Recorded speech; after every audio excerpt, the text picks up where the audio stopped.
Hi hello ಮಕ್ಕಳೇ, ಹೇಗಿದ್ದೀರಾ? ಚೆನ್ನಾಗಿದ್ದೀರಾ? ನಾನಂತೂ ತುಂಬಾ ಚೆನ್ನಾಗಿದ್ದೀನಿ. ನೀವು ಚೆನ್ನಾಗಿದ್ದೀರಾ ಅಂತ ಅಂದ್ಕೊಂಡಿದ್ದೀನಿ. ಈಗ ತಡ ಮಾಡೋದು ಬೇಡ, ಮೊದಲ ಏನಂದ್ರೆ ಗದ್ಯ ಭಾಗದ ಕಡೆ ನೋಡ್ಕೊಳ್ಳು. ಗದ್ಯ ಭಾಗ ಅಂದ್ರೂ ಒಂದೇ, ಆಮೇಲೆ ವಾಕ್ಯವೃಂದ ಅಂದ್ರೂ ಒಂದೇ. ಹೌದಾ? ಇಲ್ಲಿ ನೋಡ್ರಿ, ನಮ್ಮ ದೇಹದ ವಿವಿಧ ವ್ಯವಸ್ಥೆಗಳು ಮತ್ತು ಅಂಗಾಂಗಗಳ ಮೇಲೆ ಟಿವಿಯ ಅಪಾಯಕಾರಿ ಪರಿಣಾಮಗಳ ಬಗ್ಗೆ ವಿಜ್ಞಾನಿಗಳು ಮತ್ತು ವೈದ್ಯರುಗಳು ನಮ್ಮನ್ನು ಎಚ್ಚರಿಸಿದ್ದಾರೆ. ನಾನು ನಿಮ್ಮ ಮೊದಲೇ ಹೇಳಿದ್ನಿ, ಗದ್ಯ ಭಾಗದೊಳಗೆ ಕೆಲವೊಂದು ಸಾರಿ ಕಥೆಗಳನ್ನ ಬರ್ಬೋದು, ಕೆಲವೊಂದು ಸಾರಿ ಮಹಾನ್ ವ್ಯಕ್ತಿಗಳ ಬಗ್ಗೆನೇ ಬರ್ಬೋದು ಅಂಥೇಳಿ, ಆಮೇಲೆ ನಮ್ಮ ಆರೋಗ್ಯದ ಬಗ್ಗೆನೂ ಬರ್ಬೋದು. ಇಲ್ಲಿ ನೋಡ್ರಿ, ಅದೇ ರೀತಿ ಏನಂತಂದ್ರೆ ನಾನು ಮೊದಲೇ ಹೇಳಿದ್ದು ನಿಮಗೆ ಎಲ್ಲರಿಗೂ. ಹೌದಾ? ಅದೇ ರೀತಿ ಏನಂದ್ರೆ ಇಲ್ಲಿ ನಮ್ಮ ದೇಹದ ಮೇಲೆ ಟಿ ವಿಯು ಯಾವ ರೀತಿಯಾದಂತಹ ಪರಿಣಾಮ ಬೀರ್ತದೆ ಅಂತ ಹೇಳಿ ನಮ್ಗೆ ಇಲ್ಲಿ ಒಂದು ಗದ್ಯ ಭಾಗವನ್ನು ಕೊಟ್ಟಾರು. ಇಲ್ಲಿ ನೋಡ್ರಿ, ನಾವು ಟಿ ವಿ ಏನಂದ್ರೆ ಡೈಲಿ ನೋಡೋದ್ರಿಂದ, ಪ್ರತಿನಿತ್ಯ ನೋಡೋದ್ರಿಂದ ನಮ್ಮ ದೇಹದ ಯಾವ್ಯಾವ ಭಾಗಗಳ ಮೇಲೆ ಹೆಚ್ಚು ಪರಿಣಾಮಕಾರಿ ಬೀರ್ತೈತೆ ಅಂಥೇಳಿ ನಮಗೆ ವೈದ್ಯರು ಅಂದ್ರೆ ಡಾಕ್ಟ್ರುಗಳು ಹೇಳ್ಯಾರ ಅಂಥೇಳಿ ಹೇಳ್ತಾರೆ ಇಲ್ಲಿ. ಹೌದಾ? ಇಲ್ಲಿ ನೋಡ್ರಿ, ಪ್ರತಿಯೊಬ್ಬರು ಪ್ರತಿದಿನ ಸರಾಸರಿ 3 ರಿಂದ 4 ಗಂಟೆಗಳ ಕಾಲ ಟಿ ವಿ ವೀಕ್ಷಿಸುತ್ತಾರೆ. ಅಂದ್ರೆ ವಿಜ್ಞಾನಿಗಳು ಸಮೀಕ್ಷೆ ಮಾಡಿರುವಂತಹ ಪ್ರಕಾರ ಏನಂದ್ರೆ, ನಾವು ನಮ್ಮ ಸುತ್ತಮುತ್ತಲಿರುವಂತಹ ವ್ಯಕ್ತಿಗಳಾಗಲಿ ಅಥವಾ ನಾವಾಗಲಿ ಏನು ಮಾಡ್ತೀವಿ, ಪ್ರತಿದಿನ 3 ರಿಂದ 4 ಗಂಟೆಗಳ ಕಾಲ ಟಿ ವಿಯನ್ನು ನೋಡ್ತೀವಿ. ಇದರಿಂದ ಕಣ್ಣಿನ ದೃಷ್ಟಿ ದುರ್ಬಲಗೊಳ್ಳುತ್ತದೆ. ಇದರಿಂದ ಏನಾಗ್ತದೆ ಅಂದರೆ 3 ರಿಂದ 4 ಗಂಟೆಗಳ ಕಾಲ ನಾವು ಏನು ಮಾಡ್ತೀವಿ ಅಂದ್ರೆ ಟಿ ವಿಯನ್ನು ನೋಡೋದ್ರಿಂದ ನಮ್ಮ ಕಣ್ಣಿನ ಮೇಲೆ ದುಷ್ಪರಿಣಾಮ ಅಂದರೆ ಕೆಟ್ಟ ಪರಿಣಾಮ ಬರ್ತದೆ ಅಂತ ಹೇಳ್ಬೋದು. ನೆಕ್ಸ್ಟ್, ಮಕ್ಕಳ ಮೇಲೆ ಇದರ ಪರಿಣಾಮ ಹೆಚ್ಚಾಗಿದೆ, ಏಕೆಂದರೆ ಅವರು ಟಿ ವಿಯನ್ನು ತುಂಬ ಹತ್ತಿರದಿಂದ ವೀಕ್ಷಿಸುತ್ತಾರೆ. ದೊಡ್ಡವ್ರಿಗಿಂತಲೂ ಏನಂದ್ರೆ ಚಿಕ್ಕವರಿಗೆ ಟಿ ವಿಯಿಂದ ಹೆಚ್ಚು ಪರಿಣಾಮಕಾರಿಯಾಗೈತೆ ಅಂಥೇಳಿ ಹೇಳ್ತಾರೆ. ಯಾಕಂತಂದ್ರೆ ಅವರು ಈಗೇನು ಮಾಡ್ತಾರಂದ್ರೆ ಟಿ ವಿಯನ್ನು ದೂರ ಕುತ್ಕೊಂಡು ನೋಡೋಂಗಿಲ್ಲ. ನೀವೇನು ಮಾಡ್ತೀರಪ್ಪ ಅಂದರೆ ಎಲ್ಲರೂ ಯಾರು ಹೆಚ್ಚಾಗಿ ಈಗೇನು ಪಾಠಗಳನ್ನ ಕೇಳಕತ್ತಿರಲ್ಲ, ಯಾರು ನಿಮ್ಮ ಮನೆಯಲ್ಲಿ ದೂರ ಕುತ್ಕೊಂಡು ಟಿ ವಿ ಯಾರೂ ನೋಡೋಂಗಿಲ್ಲ. ಅತಿ ಸಮೀಪದಿಂದ ಟಿ ವಿಯನ್ನು ನೋಡ್ತೀರಿ. ಪಾಲಕರು ಏನಂದ್ರೆ, ನೀವು ನಿಮ್ಮ ಮಕ್ಕಳಿಗೆ ಟಿ ವಿ ಮುಂದೆ ಕುತ್ಕೊಂಡು ನೋಡೋಕೆ ಹೋಗ್ಬೇಡ್ರಿ, ಸ್ವಲ್ಪ ಹಿಂದೆ ಕುತ್ಕೊಂಡು ನೋಡೋಕೆ ಅವ್ರಿಗೆ ರೂಢಿ ಮಾಡಿರಿ. ನೀವು ಏನಂದ್ರೆ ನೀವು ಮುಂದೆ ಕುತ್ಕೊಂಡು ನೋಡೋಕೆ ಹೋಗ್ಬೇಡ್ರಿ, ಅವರಷ್ಟಲ್ಲ ನೀವು ಮುಂದೆ ಕುತ್ಕೊಂಡು ನೋಡೋಕೆ ಹೋಗ್ಬೇಡ್ರಿ. ಮಕ್ಕಳ ಮೇಲೆ ಅಷ್ಟೇ ಅಲ್ಲ, ನಿಮ್ಮ ಮೇಲೂ ಹೆಚ್ಚಾಗಿ ಪರಿಣಾಮ ಬೀರಬಹುದು. ಇಲ್ಲಿ ನೋಡ್ರಿ, ಇದು ಹೆಚ್ಚು ಹಾನಿಕಾರಕವಾಗಿದೆ. ತಲೆನೋವು ಸಾಮಾನ್ಯವಾಗಿ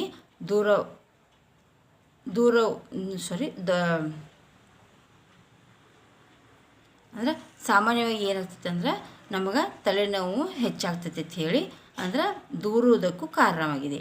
ಇಲ್ಲಿ ನೋಡ್ರಿ, ಚಿಕ್ಕ ಮಕ್ಕಳಲ್ಲಿ ಏನಾಗ್ತೈತೆ ಅಂದ್ರೆ ನಮಗೆ ಚಸ್ಮಾ ಅಂದ್ರೆ ಸ್ಪೆಕ್ಟ್ ಬರ್ತಾವೆ. ಕನ್ನಡಕಗಳು ಧರಿಸ್ತಾರೆ. ಚಿಕ್ಕ ವಯಸ್ಸಿನಲ್ಲಿ ಏನು ಮಾಡ್ತಾರಪ್ಪ ಅಂತಂದ್ರೆ ಕನ್ನಡಕಗಳನ್ನ ಧರಿಸ್ತಾರೆ.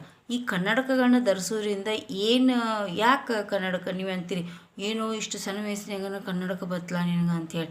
ಆದರೆ ಯಾಕೆ ಬತ್ತಂದ್ರೆ ಅವರು ಹೆಚ್ಚಾಗಿ ಮೊಬೈಲ ಮತ್ತು ಟಿ ವಿಯನ್ನು ನೋಡ್ತಾ ಇರ್ತಾರೆ. ಅದಕ್ಕೆ ಏನಾಗ್ತೈತಿ, ಅವರಿಗೆ ಕಣ್ಣಿನ ಮೇಲೆ ಮತ್ತು ಮೆದುಳಿನ ಮೇಲೆ ಕಣ್ಣಿನ ಮೇಲೆ ಮತ್ತು ಕಣ್ಣಿನ ದೃಷ್ಟಿಯ ಮೇಲೆ ಮತ್ತು ಮೆದುಳಿನ ಮೇಲೆ ಹೆಚ್ಚಾಗಿ ಪರಿಣಾಮ ಬೀರ್ತೈತಿ.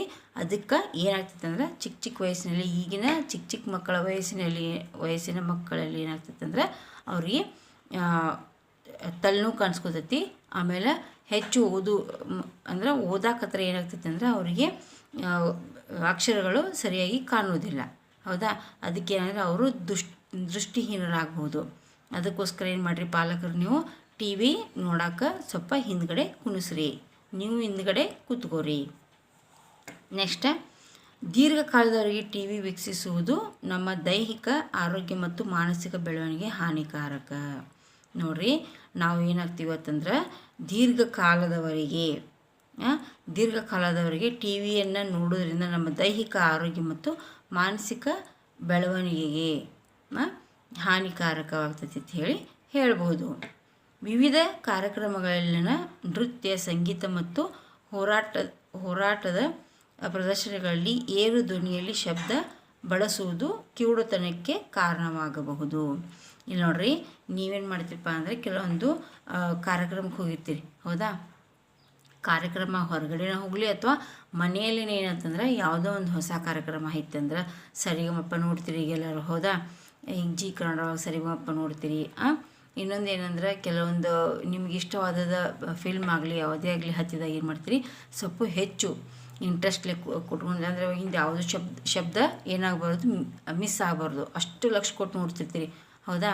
ಅದಕ್ಕೆ ಹೆಚ್ಚು ಏನು ಮಾಡ್ತೀರಿ ಅಂತಂದ್ರೆ, ಮತ್ತು ಇನ್ನೊಂದು ಕೆಲವರಿಗೆ ಒಂದು ಹವ್ಯಾಸ ಇರುತ್ತೆ ಅಂದರೆ ಮ್ಯೂಜಿಕನ್ನು ಹೆಚ್ಚಾಗಿ ಅಂದರೆ ಹೆಚ್ಚು ಧ್ವನಿ ಅಂದರೆ ಹೆಚ್ಚು ಸೌಂಡ್ ಇಟ್ಟು ಕೇಳುವಂತಹ ಒಂದು ಅಭ್ಯಾಸ ಇರುತ್ತೆ. ಆ ಅಭ್ಯಾಸನ ಕಡಿಮೆ ಮಾಡ್ಕೊರಿ. ಆ ಅಭ್ಯಾಸ ಮಾಡೋದ್ರಿಂದ ನಿಮ್ಮ ಮನೆಯಲ್ಲಿರುವಂಥ ಮಕ್ಕಳ ಮತ್ತು ನಿಮ್ಮ ಮೇಲೂ ನಿಮ್ಮ ಕಿವಿಗಳ ಮೇಲೆ ಏನಾಗ್ಬೋದು, ಹಾನಿಯನ್ನು ಉಂಟು ಮಾಡ್ಬೋದು ಅಂಥೇಳಿ, ಅಂದರೆ ಕಿವುಡುತನಕ್ಕೆ ಕಾರಣ ಆಗ್ತದೆ ಅಂಥೇಳಿ ಹೇಳ್ಬೋದು. ಇನ್ನೊಂದು, ನಿರಂತರವಾಗಿ ಒಂದೇ ಭಂಗಿಯಲ್ಲಿ ಟಿ.ವಿ ವೀಕ್ಷಿಸುವುದರಿಂದ ಕೀಲು ನೋವು, ಬೆನ್ನು ನೋವು ಮತ್ತು ಸ್ನಾಯು ನೋವುಗಳಿಗೂ ಕಾರಣವಾಗುತ್ತದೆ. ಚಿಕ್ಕವರಿಗೂ ಅಲ್ಲ, ದೊಡ್ಡವರಿಗೂ ಏನಾಗ್ತೈತೆ ಅಂದ್ರೆ ಟಿ.ವಿಯನ್ನು ನಿರಂತರವಾಗಿ ಒಂದೇ ಭಂಗಿ ಅಂದರೆ ಒಂದೇ ರೀತಿ ಕೂತ್ಕೊಂಡು ನೋಡುವುದರಿಂದ ಏನಾಗ್ತೈತಿ ನಮಗೆ, ಸಾರಿ ಒಂದು ಸ್ವಲ್ಪ ನಿಂತ್ಕೋರಿ, ಇಲ್ಲಿ ಸರಿಯಾಗಿ ಕಾಣಿಸ್ತೈತಿ ನಿಮ್ಗೆ.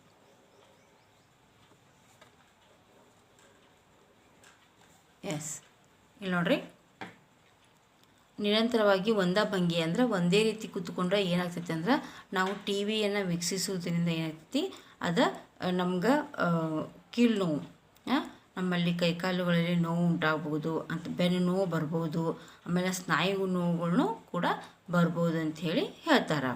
ನೆಕ್ಸ್ಟ್, ಟಿ.ವಿ ವೀಕ್ಷಿಸುವಾಗ ಆಹಾರ ಸೇವಿಸುವುದು ನಮ್ಮ ಜೀರ್ಣಾಂಗ ವ್ಯವಸ್ಥೆಯನ್ನು ಜಡಗೊಳಿಸುತ್ತದೆ ಮತ್ತು ಗೊಜ್ಜುತನಕ್ಕೆ ಕಾರಣವಾಗುತ್ತದೆ.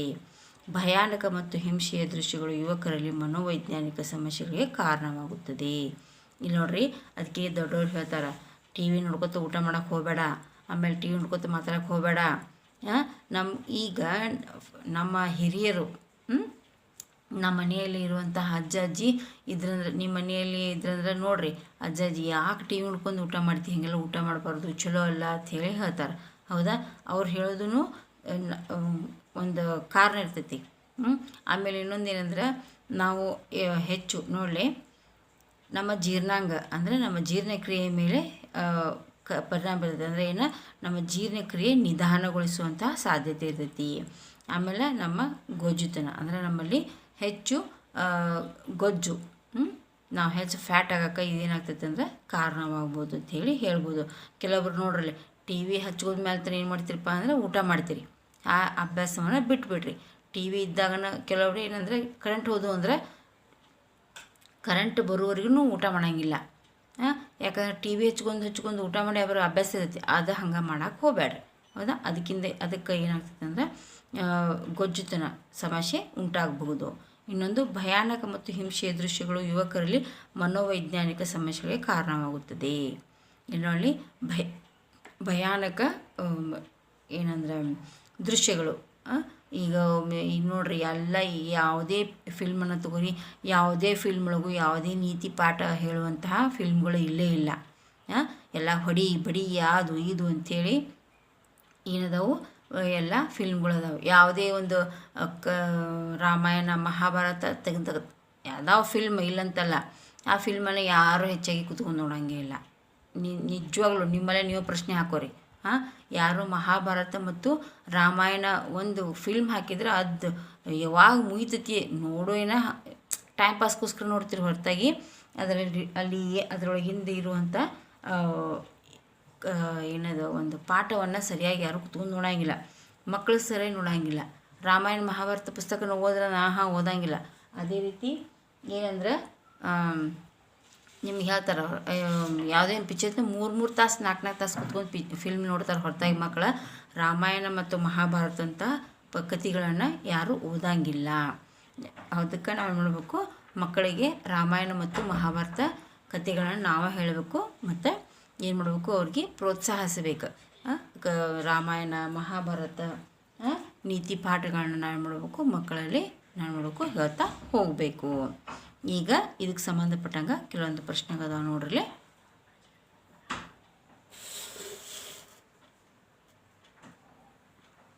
ಎಸ್ ನೋಡಿರಿ, ದೀರ್ಘಕಾಲದವರೆಗೆ ನಿರಂತರವಾಗಿ ಟಿ ವಿ ವೀಕ್ಷಿಸುವುದರಿಂದ ನಮ್ಮ ಡ್ಯಾಶ್ ಮೇಲೆ ಪರಿಣಾಮ ಬೀರುವುದಿಲ್ಲ. ನೋಡ್ರಿ, ಅವ್ರೇನು ಕ್ವಶನ್ ಕೇಳಂದ್ರೆ, ದೀರ್ಘಕಾಲದವರೆಗೆ ನಿರಂತರವಾಗಿ ಟಿ ವಿ ವೀಕ್ಷಿಸುವುದರಿಂದ ನಮ್ಮ ಡ್ಯಾಶ್ ಮೇಲೆ ಪರಿಣಾಮ ಬೀರುವುದಿಲ್ಲ. ಏನು ಪರಿಣಾಮ ಬೀರಂಗಿಲ್ಲ ಅಂತ ಕೇಳ್ಯಾರ ಅವ್ರು. ಹೌದಾ? ನೋಡ್ರಿ, ಆಪ್ಷನ್ ಕೊಟ್ಟರೆ ಇಲ್ಲಿ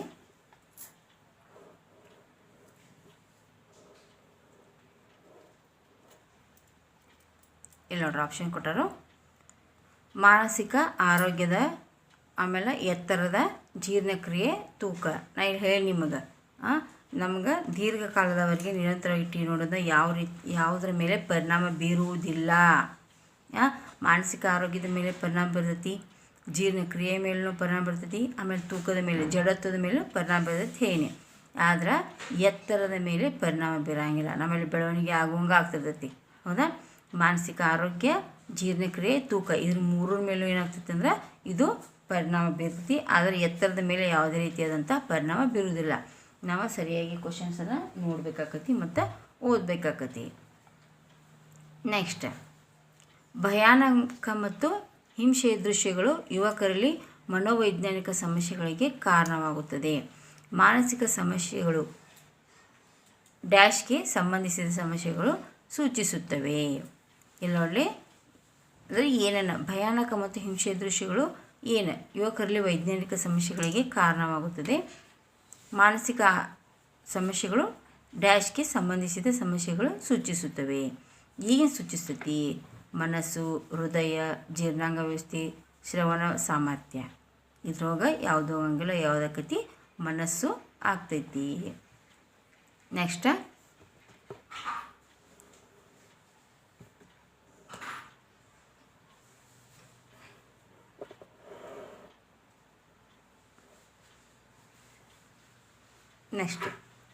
ಟಿ ವಿ ವೀಕ್ಷಿಸುವುದರಿಂದ ಮಕ್ಕಳ ಕಣ್ಣಿನ ದೃಷ್ಟಿಯ ಮೇಲೆ ಹೆಚ್ಚಾಗಿ ಕೆಟ್ಟ ಪರಿಣಾಮ ಬೀರುತ್ತದೆ. ಏಕೆಂದರೆ ನೋಡಿ, ಅವರು ಜೀರ್ಣಾಂಗ ವ್ಯವಸ್ಥೆ ಹೊಂದಿರುತ್ತಾರೆ. ಅವರು ಟಿ ವಿ ವೀಕ್ಷಿಸುವಾಗ ತಪ್ಪಾದ ಭಂಗಿಯಲ್ಲಿ ಕೂತಿರುತ್ತಾರೆ. ಅವರು ಹತ್ತಿರದಿಂದ ಟಿ ವಿ ವೀಕ್ಷಿಸುತ್ತಾರೆ. ಅವರು ಟಿ ಪಿ ವೀಕ್ಷಿಸುವಾಗ ತಿನ್ನುತ್ತಾರೆ. ಅಂದರೆ ಈ ಟಿ ಪಿ ಎಲ್ಲ ಟಿ ವಿ ವೀಕ್ಷಿಸುವಾಗ ತಿನ್ನುತ್ತಾರೆ. ಹೌದಾ? ಇಲ್ಲೇನಾಗ್ತೈತೆ ಅಂದ್ರೆ, ಇಲ್ಲಿ ಅವರು ಇದ್ರೊಳಗೆ ಇವ್ಯಾವ ಆಗಂಗಿಲ್ಲ. ಅದ್ರೊಳಗೆ ಆಗ್ತೈತೆ ಅಂದ್ರೆ ಅವರು ಹತ್ತಿರದಿಂದ ಟಿ ವಿ ವೀಕ್ಷಿಸುತ್ತಾರೆ. ಅದಕ್ಕೆ ಅವ್ರ ದೃಷ್ಟಿಯ ಮೇಲೆ ಹೆಚ್ಚು ಪರಿಣಾಮ ಬೀರ್ತದೆ ಅಂತ ಹೇಳ್ಬೋದು. ಜಡ ಪದ ಸಮಾನಾರ್ಥ ಕೊಡುವ ಪದ ಯಾವುದು? ಜಡ ಅಂದ್ರೆ ನಾನು ಹೇಳಿ ಜೀರ್ಣಕ್ರಿಯೆಯ ಮೇಲೆ ನಿಧಾನಗತಿಯಾದಂತಹ ಒಂದು ಪರಿಣಾಮ ಬೀರುವುದು ಅಂತ ಹೇಳಿ ಟಿ ವಿ ನೋಡುವಾಗ. ಹೌದಾ? ಇಲ್ಲಿ ನೋಡ್ರಿ, ಅದು ಯಾವುದಂದ್ರೆ ಶಕ್ತಿಯುತವಾದ, ಕಾರ್ಯನಿರತ, ನಿಧಾನ, ಚುರುಕಾದ. ಜಡ ಅಂದ್ರೆ ಇದು ಸಮಾನಾರ್ಥಕ ಪದ ನಿಧಾನ. ಇನ್ನೊಂದು ಜಡ ಅಂದ್ರೆ ಕೆಲವೊಂದು ವಿಜ್ಞಾನದೊಳಗೆ ಜಡ ಅಂದ್ರೆ ಅದಕ್ಕೆ ಬೇರೆ ಅರ್ಥನ ಕೊಡ್ತೈತಿ. ಅವಾಗ ನಿಮಗೆ ಹೇಳ್ತೀನಿ ಮುಂದೆ. ಇಲ್ಲಿ ಕನ್ನಡದಲ್ಲಿ ಜಡ ಅಂದರೆ ನಿಧಾನಗತಿಯಾದಂತಹ ಅಂಥೇಳಿ ಹೇಳ್ಬೋದು. ಇನ್ನೊಂದು ವ್ಯಾಕ್ಯವೃಂದದಲ್ಲಿ ಬಳಸಿರುವ ಹಾನಿಕರ ಪದದ ವಿರುದ್ಧ ಪದ ಅಂದರೆ ಹಾನಿಕರಕ್ಕೆ ಇದರ ವಿರುದ್ಧ ಪದ ಯಾವುದಂದ್ರೆ ಅನ್ಯಾಯ, ಹತಾಶ, ಉಪಯುಕ್ತ, ಅಪಾಯಕರ. ಯಾವುದಂದ್ರೆ ಉಪಯುಕ್ತ. ಇಲ್ಲೇನಕತಿ ಹಾನಿಕರ, ಇದ್ರ ವಿರುದ್ಧ ಅಂದರೆ ಸಮಾನಾರ್ಥಕ ಅಲ್ಲ, ವಿರುದ್ಧ ಪದಾರ್ಥ ಏನಂತಂದ್ರೆ ಉಪಯುಕ್ತ ಅರ್ಥ ಆಗ್ತದೆ ಅಂತ ಹೇಳ್ಬೋದು. ಓಕೆ, ಇದು ಇವತ್ತೇನಂದರೆ ಇಷ್ಟು ವಾಕ್ಯವೃಂದದ ಗದ್ಯ ಭಾಗ ಮುಗೀತು. ಇನ್ನು 4-5 ಇನ್ನೂ 2 ಗದ್ಯ ಭಾಗ ಅದಾವೆ. ನಾನು ಸ್ವಲ್ಪ ಟೈಮ್ ಟೇಬಲ್ ಚೇಂಜ್ ಮಾಡ್ಬೇಕನ್ನತ್ತೀನಿ. ಡೈಲಿ ಏನಂದ್ರೆ ಗಣಿತ, ಆಮೇಲೆ ವ್ಯಾಕ್ಯವೃಂದ, ಆಮೇಲೆ ಚಿತ್ರಗಣಿತ, ಈ 3 ವಿಡಿಯೋಗಳನ್ನ ನಾನು ಹಾಕ್ಬೇಕನ್ನತ್ತೀನಿ. ಸ್ವಲ್ಪ ನಂಗೆ ಟೈಮ್ ಬೇಕು. ಅದಕ್ಕೆ ನಾನು ಡೈಲಿ ಅಂದರೆ 3 ಸಬ್ಜೆಕ್ಟ್ ಕವರ್ ಮಾಡ್ಬೇಕು ಅನ್ನೋದು ಅಂದ್ಕೊಂಡು ನಾನು ನಿಮ್ಗೆ ಉಪಯೋಗ ಅಂಥೇಳಿ 3 ಇನ್ನೂ ಒಂದು ತಿಂಗಳದಾಗ ಇದೆಲ್ಲ ಮುಗ್ಸೋಕ್ಕಾಗೋದಿಲ್ಲ. ಅಂದ್ರೆ ಭಾಳ ಐತಿ. ಹೀಗೆಲ್ಲ ಡೈಲಿ ಇಷ್ಟು ಇದು ಮುಗಿಸ್ಬೇಕಾಗಿತ್ತು. ಇದನ್ನು ನೋಡೋಣ, ಸಾಧ್ಯ ಆದಷ್ಟು ಮುಗ್ಸೋಕ್ಕೆ ಪ್ರಯತ್ನ ಪಡ್ತೀನಿ. ನೀವೆಲ್ಲರೂ ಏನಂತಂದರೆ ನಾನು ಡೈಲಿ ಅಪ್ಲೋಡ್ ಮಾಡುವಂತಹ ವಿಡಿಯೋಗಳನ್ನ ನೋಡ್ತಾಯಿರಿ. ಇನ್ನೊಂದು ಏನಂದ್ರೆ, ನನಗೆ ಯಾರು ಇನ್ನೂ ಸಬ್ಸ್ಕ್ರೈಬ್ ಆಗಿಲ್ಲ, ಸಬ್ಸ್ಕ್ರೈಬ್ ಆಗಿರಿ. ಬೆಲ್ ಐಕನ್ನ ಕ್ಲಿಕ್ ಮಾಡಿ ಆಲ್ ಅಂತ ಹೊಡ್ರಿ. ಇನ್ನೊಂದು ಮುಖ್ಯವಾದ ವಿಷಯ ಏನಂದರೆ, ನಿಮ್ಮ ಫ್ರೆಂಡ್ ಸರ್ಕಲ್ಗೆ ಹೇಳ್ರಿ. ಇಲ್ಲೇನದಾವ ಅಂದರೆ ನವೋದಯ ಕ್ಲಾಸಸ್ ಸ್ಟಾರ್ಟ್ ಆಗ್ಯಾವ. ಅದಕ್ಕೆ ನೀವೆಲ್ಲರೂ ಏನು ಮಾಡಿರಿ, ಇದು ನಂದು ಯೂಟ್ಯೂಬ್ ಚಾನಲನ್ನು ಸಬ್ಸ್ಕ್ರೈಬ್ ಮಾಡಿಕೊಂಡು ಏನು ಮಾಡ್ಕೊರಿ, ಎಲ್ಲರೂ ಪಾಠಗಳನ್ನ ಕೇಳ್ತಾ ಹೋಗ್ರಿ. ಇಲ್ಲಿವರೆಗೆ ನನ್ನ ವಿಡಿಯೋ ನೋಡಿದಂಥ ಎಲ್ಲರಿಗೂ ಧನ್ಯವಾದಗಳು. Take care. ಇನ್ನೊಂದು ಜೈ ಶ್ರೀರಾಮ್. ಮತ್ತು ಏನೇ ಪ್ರಾಬ್ಲಮ್ಸ್ ಇದ್ದರೂ ಕಮೆಂಟ್ ಮಾಡಿರಿ, ನಾನು ಹೇಳ್ತೀನಿ. ಕಮೆಂಟ್ ಮಾಡಿರಿ, ಶೇರ್ ಮಾಡಿರಿ ಮತ್ತು ಸಬ್ಸ್ಕ್ರೈಬ್ ಮಾಡಿರಿ. ಓಕೆ, ಬಾಯ್. ಜೈ ಶ್ರೀರಾಮ್.